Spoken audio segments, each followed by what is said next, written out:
Have you ever been staring at a Lego and wonder what it would look like as a shelf? Well, that's exactly what's about to happen here. So the next thing to do was some nerd stuff. I got the dimension of a Lego and then made a spreadsheet to calculate the scaled dimensions of it. So the way I made this, the green boxes are the ones I can change. The scaled dimension on the Y is how tall I want the shelf to be. I wanted to be able to control that in inches.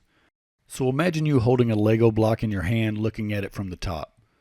So the total spaces X would be how many studs there are horizontally, total spaces Y would be how many studs there are vertically, and total Z would be the height of the Lego if you were looking at it from its side. Everything at the bottom is scaled in inches, which made it pretty easy to come up with a cut sheet for these. For the maiden voyage, I had a scrap piece of white oak laying around. I decided to go ahead and cut the studs for this on the CNC to give it a test.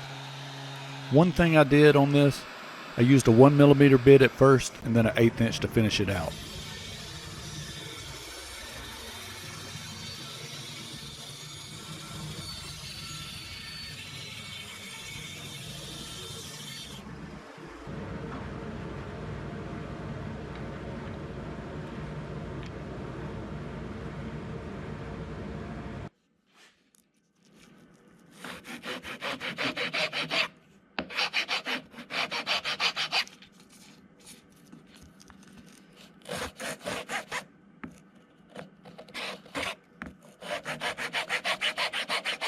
Here the G wouldn't cut with the 1mm bit, so I just chiseled to make a little notch for it.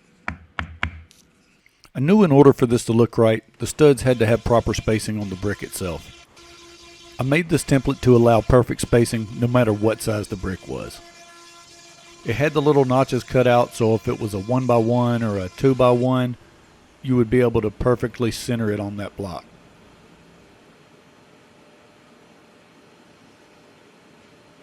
So here I was getting the white oak ready. The first block was the one I dubbed the prototype. I knew I was going to have to make changes as the process went along, but I figured I'd get it as close to perfect as possible.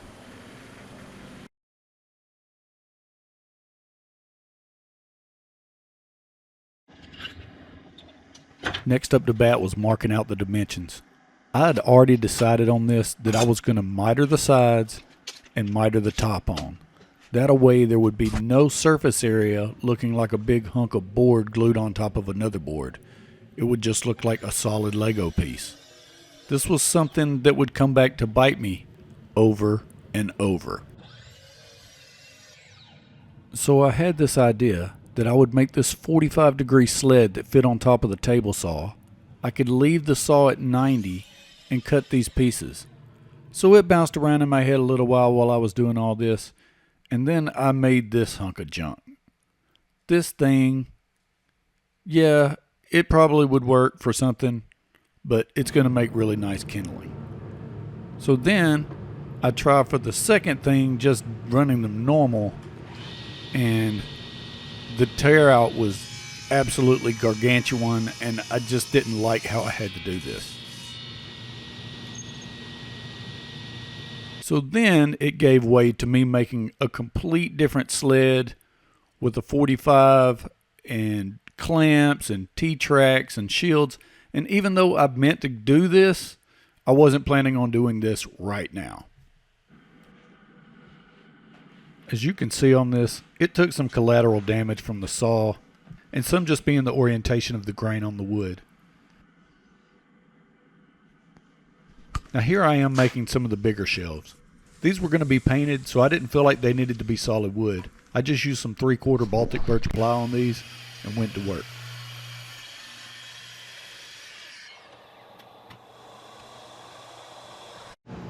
Although I bitch about how many sleds I had to make for this project, this sled absolutely makes this easy. I just check it to the end, cut. Check it to the end, cut. I mean, it's about as easy as you can get for a miter cut, especially for that long top miter.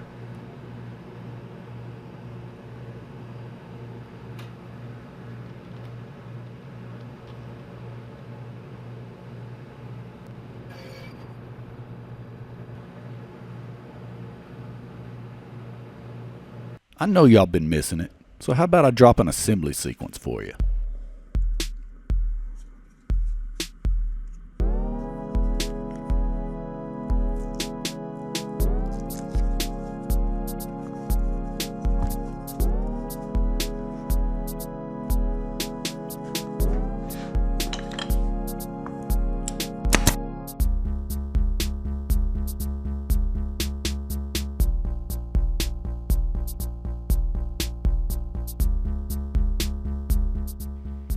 You know how sometimes you kind of have an idea of how you're going to glue something up? With the miters on the side and the mitered top, this wound up being a little more weird to glue up than I thought. So I just wound up having clamps stuck everywhere.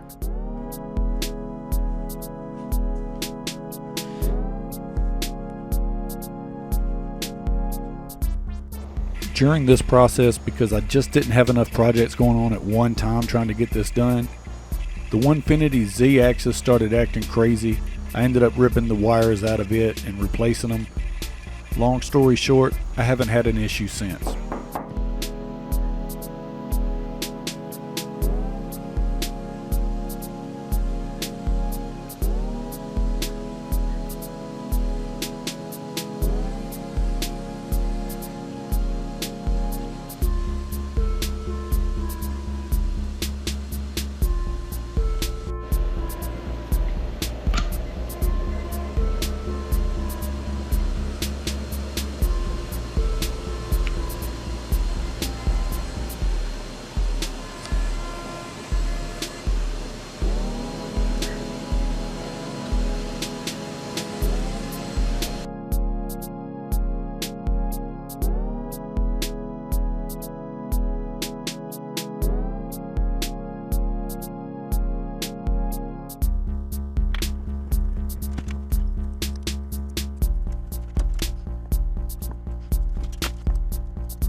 So I'm going to do a little something different for the channel.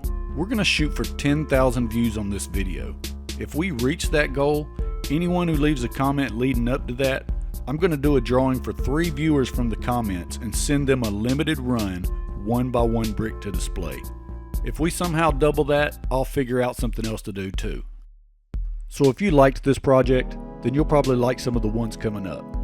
So as usual in the video, if you made it this far, like and subscribe.